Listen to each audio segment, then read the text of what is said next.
Siddiqin itu sederhana. Setiap Anda baca Quran, yakini, amalkan. Siddiqin tuh. Misal, saya mau baca dulu nih.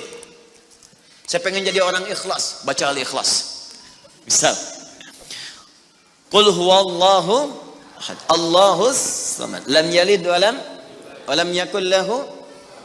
Lihat terjemahannya, lihat keterangannya, yakini itu, jangan ragu. Dan praktekkan dalam hidup.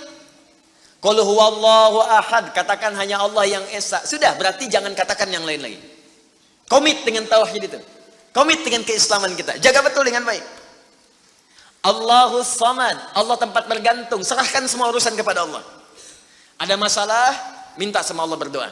Sakit, berdoa sama Allah. Punya persoalan, gantungkan diri kepada Allah. Ikhtiar. Itu ketika kita amalkan seperti itu, baru begitu saja, itu langsung turun sebuah keterangan dari Nabi Sallallahu Alaihi Wasallam. Jika Anda mampu mengamalkan satu surah ini saja, ini rahasia. Ya. Inilah rahasia. Ada seorang sahabat, hadisnya sahih, dikutip kemudian oleh Sayyid Qutb juga dalam kitabnya Al-Aqaid Al-Islamiyah. Syekh Muhammad Nasiruddin Al-Albani pun mensahihkan hadis ini. Ketika Nabi selesai kemudian menunaikan salat, terdengar seseorang berdoa. Perhatikan doanya. Doanya menggunakan pembuka surat Al-Ikhlas.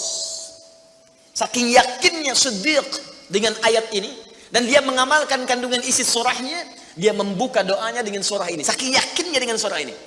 Perhatikan kalimatnya.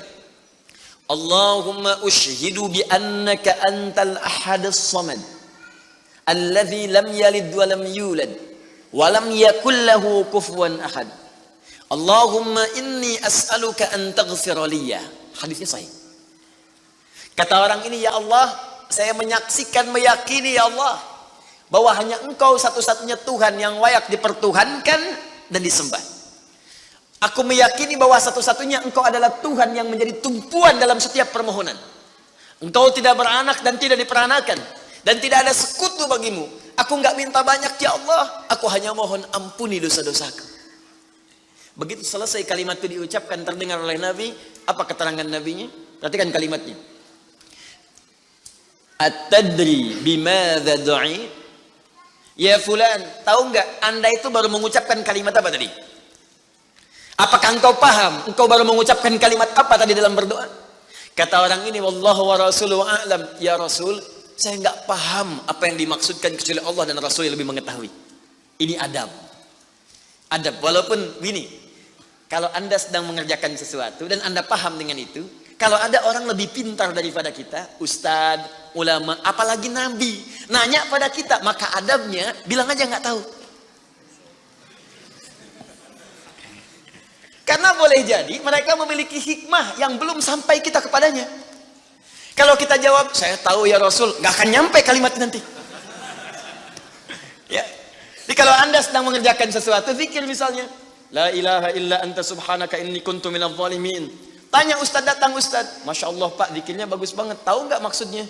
Tahu, lewat tuh ustaz udah. Bilang aja belum ustaz, Allah Rasulullah alam. Oh begitu. Kalau belum kenapa dibaca? Ya saya pernah dengar saja, maka diterangkan. Begini maksudnya pak, begini. Anda dapat ilmu baru. Makanya sahabat seringkali kalau ditanya Rasulullah, bilangnya Allah Rasulullah alam. Allah Rasulullah alam. Supaya dapat ilmu baru. Itu diantara rumus di ilmu hadis. Ini kadang-kadang orang kita sekarang sahabat bukan, tabiin bukan, tanya tahu semua. Bahkan saat ditanya buka Google dulu. Ya udah, ngapain ada ustaz? Allah wa rasuluhu a'lam. Maka apa jawab Nabi? Laqad da'uta bi asma'illahil a'zam. Di riwayat lain bismillahil a'zam. Idza du'iya biha ajab wa idza su'ila biha a'ta. Tahukah Anda? Kata Nabi, Anda baru saja berdoa dengan menyebutkan dengan yakin semua sifat-sifat Allah yang maha tinggi. Nama-nama Allah yang tertinggi. Nama Allah yang tertinggi, nama tauhidnya, Al-Ahad, nama tertinggi. Karena dengan itulah nama ini Allah ditakdiskan, dikuduskan. Dengan nama ini Allah disembah, dan dengan nama ini Allah dipertuhankan. Kata Nabi, Anda baru berdoa dengan menyebutkan nama Allah yang paling tinggi. Yang kalau disebutkan nama itu di awal doa, maka semua doa yang disampaikan akan dikabulkan, semua permintaan akan dijawab. Tapi apakah semua orang yang membaca doa itu diawali dengan surah tadi akan dijawab? Belum tentu. Kalau tidak ada praktek sedikit dalam jiwanya. Orang dulu minta dijawab, orang sekarang sama kalimatnya. Usyhadu bi annaka antallahul ahad, as-samad, alladzi lam yalid wa lam yulad wa lam yakul lahu kufuwan ahad. Ya Allah, lancarkan rezeki saya. Tetap aja lambat dari atas. Kenapa? Karena inti ayat itu tidak dipraktekkan dulu. Diyakinkan dalam jiwa kita, benarkan ayat itu, amalkan, pakai dalam doa. Jadi, dan itu buktinya. Rabbin fa'ana bima 'allamtana, Rabbi 'allimna alladzi yanfa'una, nabi ta'allumi wa tawassalna bi ta'limi, antarzuqanal wasi'a wa antarzuqanal amana.